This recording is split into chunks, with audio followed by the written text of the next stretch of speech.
我们再次以掌聲感謝我們的蔡老師。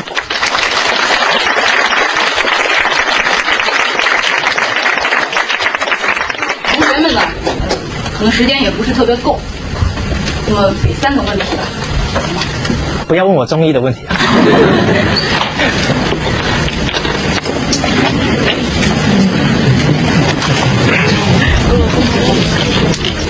那个蔡老师您好，我今天听您的这个讲座，我觉得很有收穫。然后我有一点就是不太明白，我想請問一下，就是您剛才講的那個母子相見的故事。是。我想知道那個母親是為什麼要幫助她的弟弟？這個問題問得很好。因為我是這樣子，我好像了解一點那個故事，但不是很全面。我所知道的就是當鄭莊公出生的時候，好像史書記載是有一句就好像是踢了他母親一腳還是怎麼樣？對，他的名字叫戊申。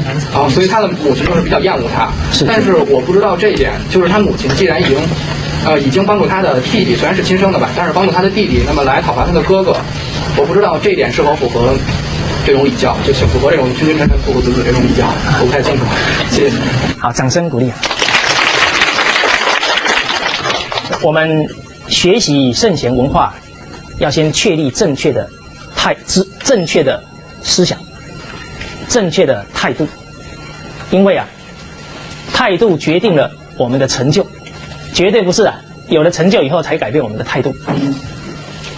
所以學聖教，首先我們要了解到，一定從自己開始做起，不要求任何的人。所以大學裡面有一句最精髓的一句話，叫治天子以至於庶人，一是皆以修身為本。修身一定是對自己。而在修身當中，我們最耳熟能詳的話，叫嚴以律己，寬以待人。都是首先要求自己，而當要求自己的時候，就會讓一切接觸我們的人，他那一份善良會被喚醒。我們剛剛說饋之小人可使為君子。閔子騫的故事就把這個道理彰顯得非常的徹底。你看他的後母這樣做，有沒有盡到他母親的後母的責任？沒有。但是當他不對了，我們都是盡說他的不對。到頭來是什麼？家庭混亂所以態度是什麼？別人對不對不是最重要的事，我自己時要做對。所以我們今天開始學習中國聖賢的教誨，一定要有這個態度別人有沒有對那是別人的事，我自己首先要做對的事情。唯有你做對的事情，自自然然就能夠去感化他人。因為人絕對不願意自甘墮落，自討苦吃。很多自甘墮落的人，他的腦子裡都想天下的烏鴉怎麼樣？是你看那個夫妻現在和樂的夫妻不是很多所以他在吵的時候，他覺得那隔壁的吵得比我還兇我還不錯啦。有一棟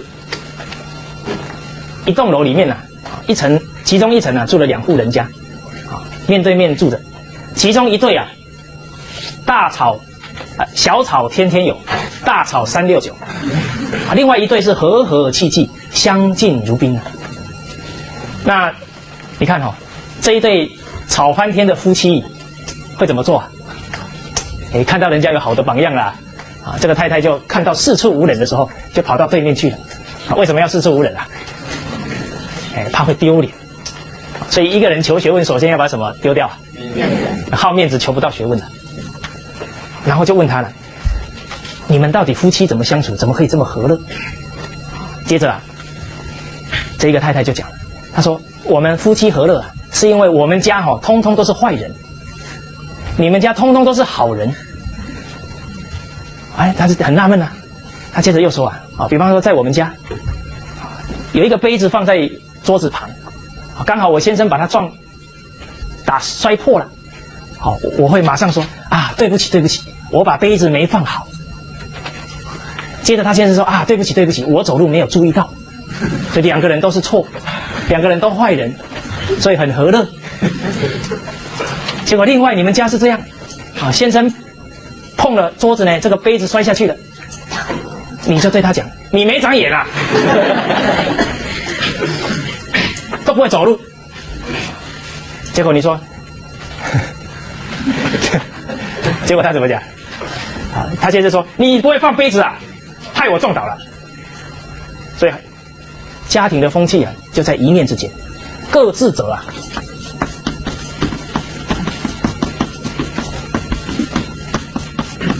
天親地明，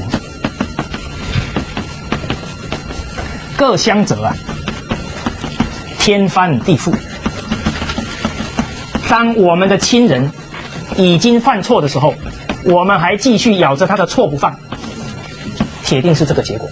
所以閔子騫假如還時時懷恨，這個家庭就破碎了。所以他的母親不對了，他自己還繼續要做對，自自然然对方就被感化了。所以中國人講，君可以不君，臣不可以不臣，父可以不父，子不可以不子。為什麼？因為啊，為人臣者，為人子者，他時時不忘一顆啊利益家庭社會的存心，他時時會為什麼？為大局着想。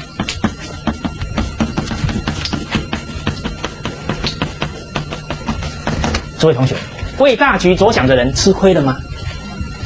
是小虧，沒有吃虧啊，贏得家人，贏得所有人對他的尊敬，不只是當下的人尊敬他，千秋萬代歌頌他。而在當下，事實上，他的獲得比任何人都多，因為他扶住了自己的情緒，扶住了自己嗔恨的心，他的受益最大。當我們不能為大局着想，火一上來了，誰受傷最大？自己啊，氣下去以後1個禮拜回不了神啊。所以能忍得下來的人，自利又利人啊，又成就了家庭，成就了這整件事情。而真正的英雄是什麼？能降服自己的煩惱啊，那才是真正的英雄，那才能真正得到人生的清安快樂啊。今天假如你看到誰呢，脾氣就壓不住，你會有快樂可言嗎？當很多人對不起我們，我們破口大罵，我們得到幸福了嗎？都不能啊。所以今天他的母親不對了，當兒子的不能繼續錯下去。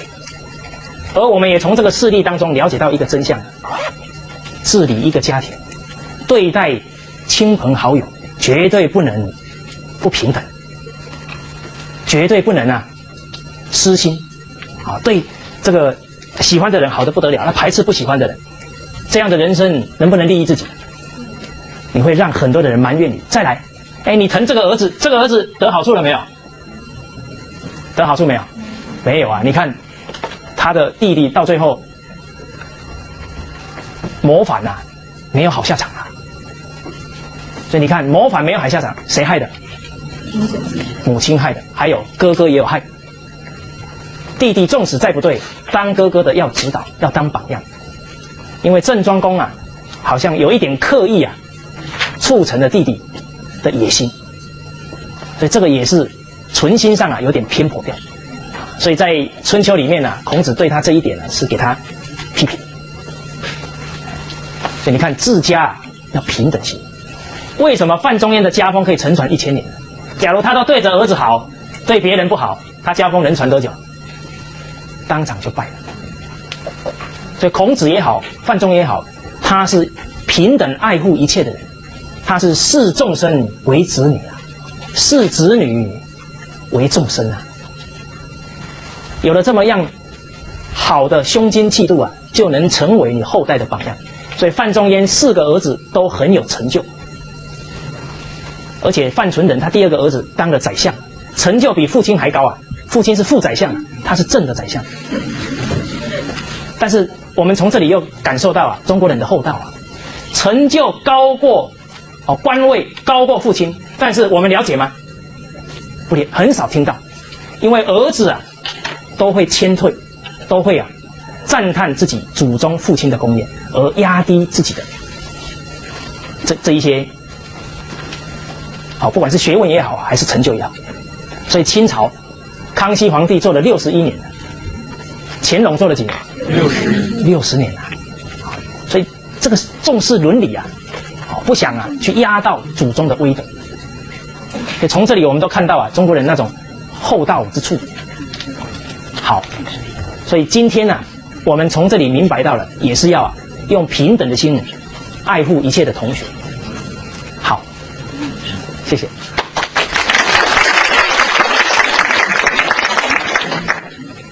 哎，那裡有一個。先舉手。這是我第3次來聽您的課，然後其中有一次，每次听完之後我都有很大的收穫，但是每次沒來，我覺得我沒來的原因是因為我覺得每一次聽完課之後我都有點收穫，但是日子一久，我那點收穫就又被世俗的事情所漸漸的掩蓋，又掩埋了。所以我才知道，即使沒有老師在旁邊叮囑，沒有老師的話，我自己如何在以後的生活當中面對一些我自己就是面對自己很多事情，我也能夠很从容的去面对，照老師的說法去日後也能很持久的去這樣去做。怎麼樣去呢？好，我們掌聲謝謝各位。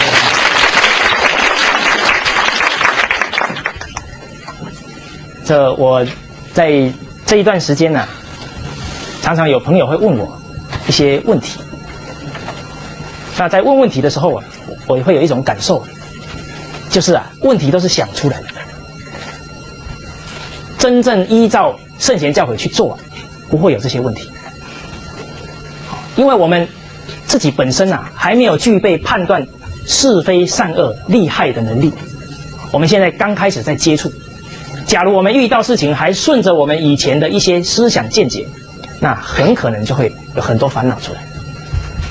我們一開始修學的當下，要先遵守一個原則，叫隨順聖賢的教誨。好，我們處事待人當中起心動念都對照聖賢人會怎麼做，一定是依照聖賢教誨。好，不依照自己錯誤的想法看法，這是下手處，先這樣做。因為聖賢的教誨是智慧，是理智。一個理智的人一定會把很多的危機化成轉機，會能夠轉境界，不會被境界把你轉。好，那我們要依循聖賢教誨，哇，那頭很大啦，5000年。四庫全書有多大？大家知不知道？四庫全書從我們生下來開始會看書，看到你這一輩子死了還沒看完，還要好幾台卡車來載才行。好，但是求學問不在多，在精，在能掌握綱領所在。掌握綱領所在，綱舉則什麼？目張。所以諸位同學，聖賢的教誨可以是一部四庫全書，也可以濃縮成一本《弟子規》。《弟子規》這一本《弟子規》是依照孔夫子的教誨，夫子把聖賢之道7個綱領舉出來，我們只要好好的在這7個綱領下功夫，就能契入聖賢的境界。入則孝，出則悌，謹而信，泛愛眾而親仁，行有餘力則以學文。這7個綱領。所以我們只要這個修學的過程一定是深處轉熟，熟處轉深，都是一個過程大家要越挫越勇，不要放棄我們要時時相信，順何人也於何人也，有為者亦若是。深處轉熟，熟處轉深。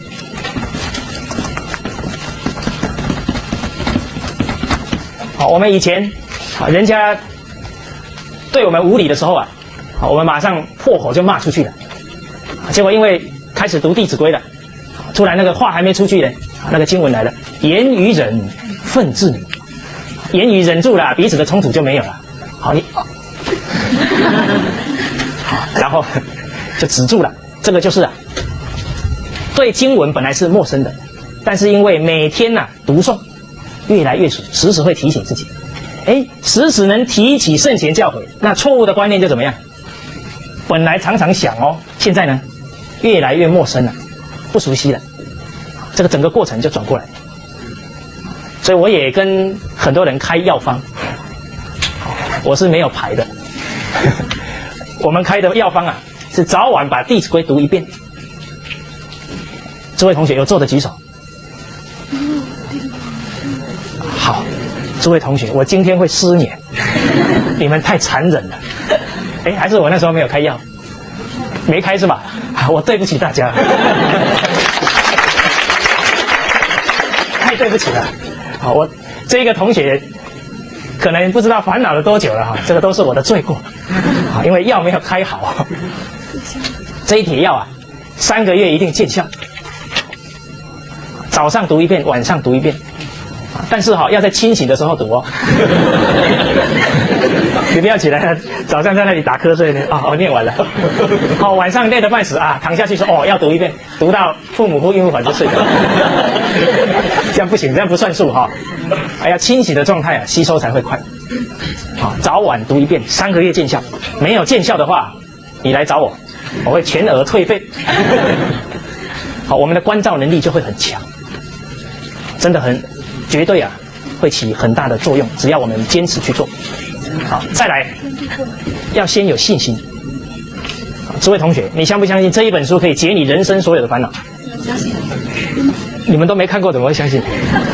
看過了哈。好，那時候我在有一次我在講1個禮拜的課，總共20幾個小時。一開始來我就問他們，你們人生最難解決的問題，現在馬上提出來。好，我用這一本書用這個智慧就把你破掉。有沒有信心？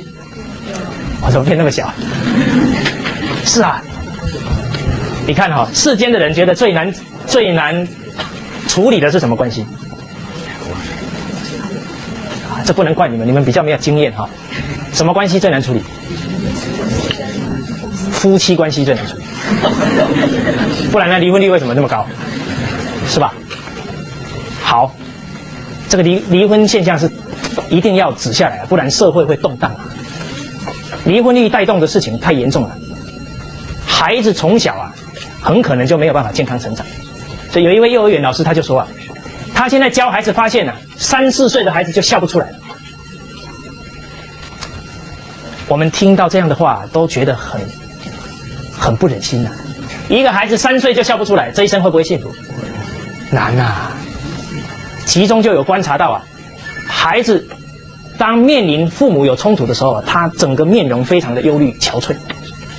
現在幼兒園老師不好當還得去跟他的父母做工作好，還告訴他你要勵志不然你的孩子一生都毀掉了，還要去勸人家夫婦和好相處。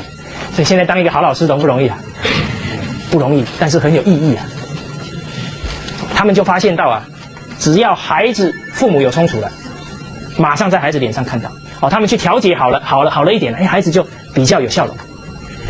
但是假如後來父母又離婚了，就再也看不到笑容。所以我那時候就對大家講這是最難的問題，《弟子規》能不能解決？可以解決你看夫婦相處最容易衝突的是什麼？言語嘛。我們常常會聽說某一個人被先生打得很慘。是那是結果，原因在哪裡？都是好人。還有其中一個相当重要的原因，就是他的嘴特別快，特別狠。我們有一個老師他的孩子有一個同学，他的母親離婚了，也不知道什麼原因離婚。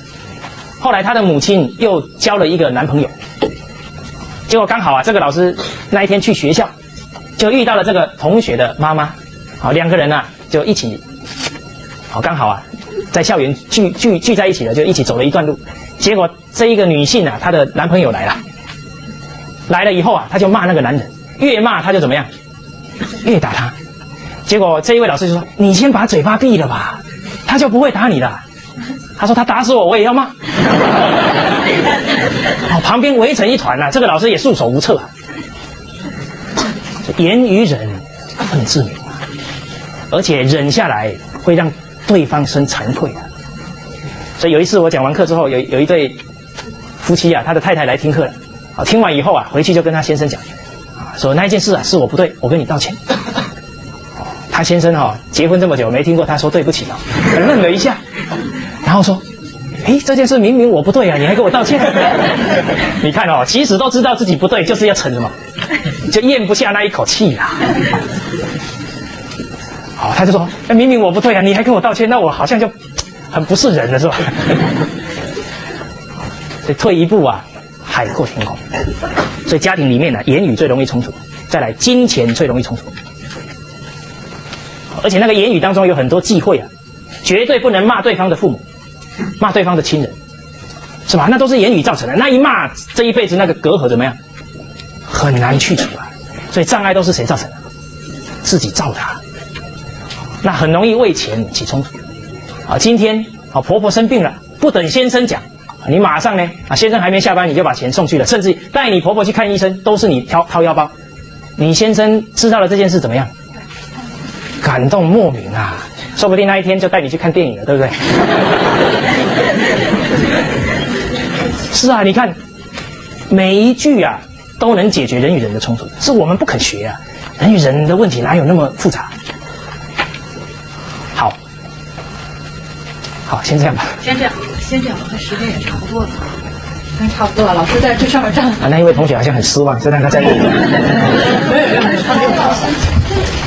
我自從聽了你的講座以後，一直有2個矛盾沒有解開，都一直困擾我。罪過。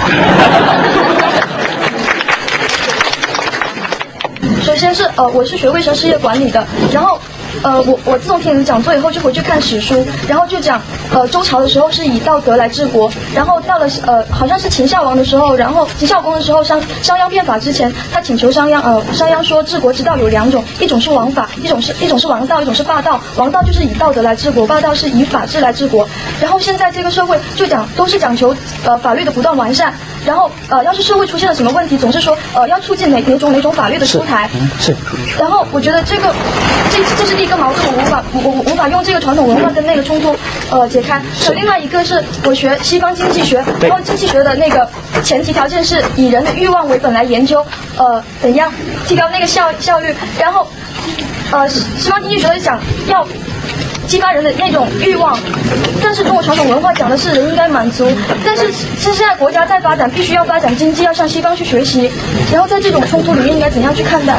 好，那我們掌聲謝謝各位。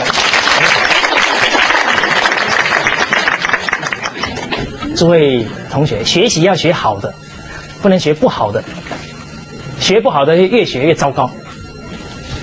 所以我們要學西方的東西，首先要能分別好壞對錯才能學。好，我們首先回答第一個問題，以法的完善。諸位老師，現在犯罪率最高的地方，也可能是法律最健全的地方。是啊，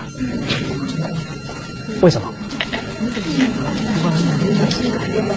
《論語》裡面的一句話解決了，你要罰他，他就偏偏躲給你看啊，是吧？你那個罰他，激勵了他的聰明，用到哪裡去了？用到如何不被看到犯錯，不是不犯錯呢。所以這個只能治症狀，絕對解決不了根本問題。所以我們領導人有這個見地啊。所以幾任的領導人強調的是什麼？對呀，這個才是真正能長治久安的方法。所以夫子一句話，把治家治國的根本完全講出來了。在《為政第2》當中提到，導之以政，齊之以刑，民免而無恥啊。這個免是什麼意思啊？這個免不是不做哦，是做了以後不要被看到。你看西方，他夫妻關係的法律完不完善啊？但是背着另外一半幹壞事的人比例高不高啊？那個比例我們就別說了，我們隱惡揚善。是啊，沒有用啊。結果我們現在還拼命學。你看西方講的法律很好啊，來結婚以前財產公證。那還結啥婚啊？那個動作做的就代表還沒結婚，先想到要幹什麼？你們怎麼都這麼清楚？這要學嗎？導之以政啊，這個政是壓他啊，沒有用的啊。很多人說要有威勢啊，威嚴啊，威嚴是用壓出來的啊。道德有三，威德有三啊，哪三種呢？有道德之威者啊。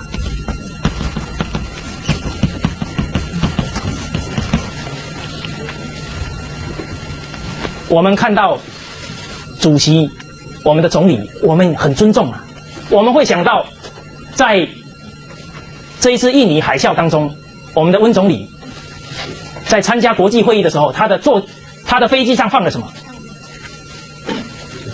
放了所有的救援物資啊！其他的國家看了都傻眼了。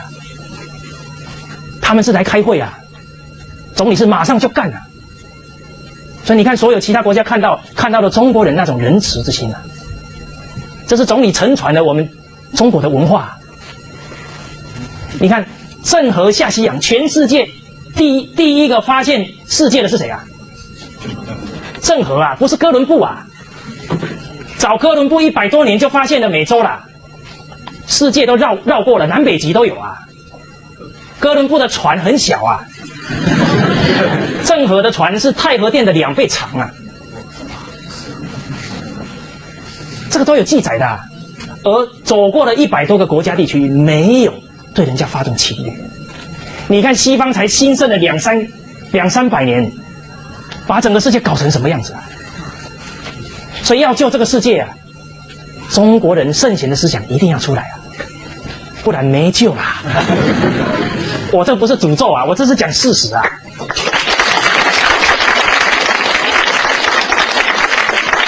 世界沒得救了，我們也活不了啊。覆巢之下無完卵，那個整個國與國的對立啊，一定要從我們做榜樣把它化掉，不然他們不小心那個氣死我了，核子彈就按下去了。你說那打到其他國家不干我事，那不可能這樣的。那核子彈一炸下去啊，整個地球一定會晃動啊，那個整個纬度只要改變了，那就完蛋了，整個天氣就巨變了。地球村啊，休戚與共啊，仁愛的智慧不能只中國人學啦，要傳遞出去啊。好，所以你看，這是道德之威啊。還有道德之威者啊，會造成什麼呢？臣乎安強啊。你父母有德行啊，你的孩子在這個家庭成長非常的安心啊，非常的感佩父母啊，所以人都安心，家庭會什麼？越來越強啊。國家亦如是啊。還有暴察之威啊。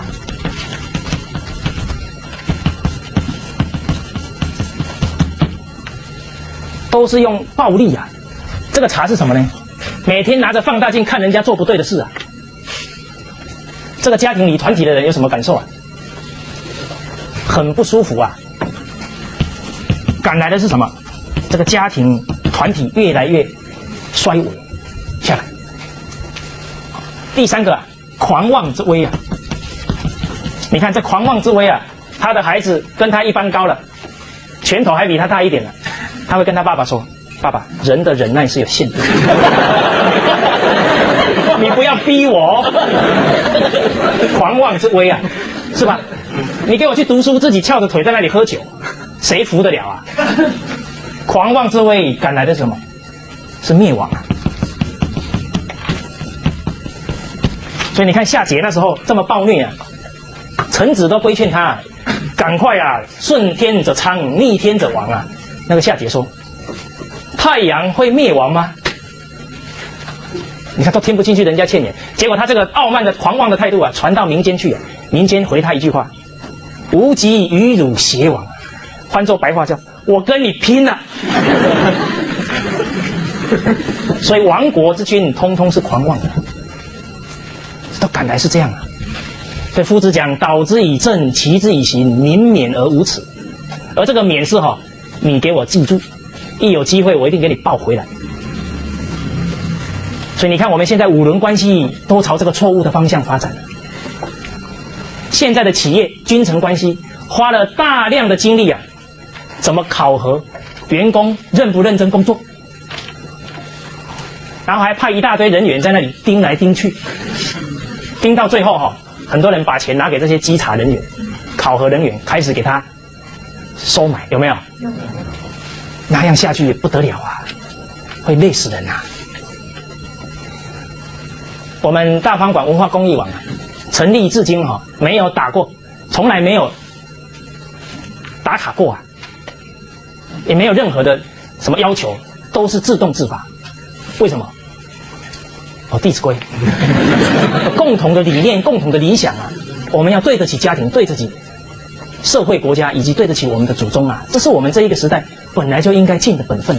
大家有這一份共識的，互相扶持，互相幫忙，工作起來很高興啊。很多同仁都直接住在以我們的公司為家，我們看着彼此都惺惺相惜啊，沒有任何的考察啊。好，這是君臣狀況。你看夫妻狀況也是啊，那麼多的規定，夫妻不是越來越糟糕嗎？但是導之以德，齊之以禮，由此且格。用德行啊，就能感化另外一半，感化你的這個團體裡面的人員。好像我們有一個朋友，他是當老闆的，他到公司去的時候，一開始還沒學弟子規，沒學聖賢教誨啊，他每天在那裡想啊，我是老闆，他們要尊敬我，要給我行禮。結果常常他們都很被動啊，他自己也氣得半死。好，那他轉一個念啊，當領導人要以身作則，所以他不要求別人啊，主動的跟他的員工鞠躬問候他們的家庭狀況。現在變成啊，所有的員工對他都非常的有禮，也很支持他。他說以前拼命求他們尊重都求不到，現在不去求，只是想着我要先做好榜樣，反而他們的回饋非常快速。所以要用德啊，要用禮啊，才能夠真正讓家庭團體啊有羞恥心，而且有好的人格，好的處事待人態度。好，這是我們要了解到。但是法治啊，還是有它存在的必要性。好，因為它是症狀，最起碼症狀不能讓它怎麼樣惡化，先扶住，然後趕快從根本上去解決問題。我們剛剛也提到啊，整個中國幾次的盛世都不是花很長時間復興起來，因為啊，人之初性本善。好，第二個問題啊，就是經濟。好，我們要去學西方，西方經濟很好。告訴大家一個事實，經濟很好的地方啊，他們花的錢啊，已經花到後代子孫不知道幾代的錢。這樣的情況啊，在中國人的世界不可能出現的。我們不要只看到那個表象的東西啊，他們的子孫會叫苦連天啊。那他們為什麼幹得出這些事情？只要我享受就好了，我還管那麼多幹什麼？中國的為人父母者、為人長者是什麼？我要怎麼利益我的後代子孫啊？哪是去花他們的錢？所以諸位不要只看到表象的東西啊。資本主義越發達的地方，做表面功夫啊越多啊。40-50年，代表啊，差不多多久的時候就開始敗下來了？差不多20年就開始敗了。這也告訴我們，富不過幾代啊。那你要學富不過什麼3代？諸位同學，你要不要學連1代都過不了？這是前500大呢，其他的不算呢，其他的就像辦家家酒一樣。你看，現在學中國圣賢智慧來經營企業的太少了。大家注意去看，現在蓬勃發展的企業，通通學中國聖賢。華人第一首富，你看他的母親交代他一句話：做人最重要的2個字，誠信。他憑着這個精神，你看他在一生呢，他父親很早就過世了，憑着自己的努力，在一生當中能創這麼大的事業，道德啊！中國現在中小型企業平均壽命2.9年啊，胡鬧吧？那個不是自己受害呢？你看你一垮下來，誰沒飯吃了？那個不止自己垮下來，連父母親戚的錢通通被你一起垮。所以義在利先啊，道義一定在利的前面啊。在中國啊，連續好幾年啊，被評為最有潛力的企業，連續7年被評為最有潛力的企業，只有2家，其中一家是同仁堂。同仁堂難道是西方經營嗎？你看他創始人是想什麼？連名字就已經告訴他的後代要記住啊，同修仁德，要济世救人啊。所有病人之前都要一視同仁啊，有這樣的態度你才能夠行醫啊。結果那時候 SARS 的時候，我們國家規定啊，一帖藥只能賣9塊啊，但是本錢是11塊啊。哦，不是，本錢是9塊啊，但是只能賣7塊了哈。很多的企業哈说，這個一賣出去就是虧2塊，不做。但是同仁堂不止做啊，還把一些生產藥酒的廠先停下來生產 SARS 的药。什麼錢最好賺啊？藥酒啊，停下來加班加點虧錢，生產了200副藥，啊300副药，虧了600萬啊。他虧了嗎？中國人說啊，吃虧是福啊。結果他們那一年的營業額不止沒有低啊，還提升。其他的藥銷售量都很大，因為它贏得人民的信心。我們要學啊，要學300多年不衰的啦，不要去學那個玩一下就倒下來，害了自己又害了一堆員工，到時候倒了還說對不起啊，我玩壞了。啊，對不起就算了，我兒子還要念書啊。最精闢的經濟學啊，在《大學》這一篇文章啊。企業他們都沒有找到根本啊！現全球第7大企業，好，全美第7大企業安龍集團已經倒了，他用人不知道從德開始用，所以被搞垮了，做假賬，結果全美第4大會計事務所就是幫他做假賬，做1個禮拜哈可以幾百萬美金啊，做不做？啊，我看你們的眼神好像有點動心，不行。富貴不能淫，貧賤不能移，威武不能屈。結果啊，第7大企業垮了，第4大會計事務所同時垮下來。短視近利啊，人無遠慮，必有近憂啊。所以大學告訴我們，財善怎麼樣？人聚啊，哪有一開始就是自己的利潤，就是在那裡求這個，那個做不長久。道義才能長長久久。好，這個問題我就先回答到這裡。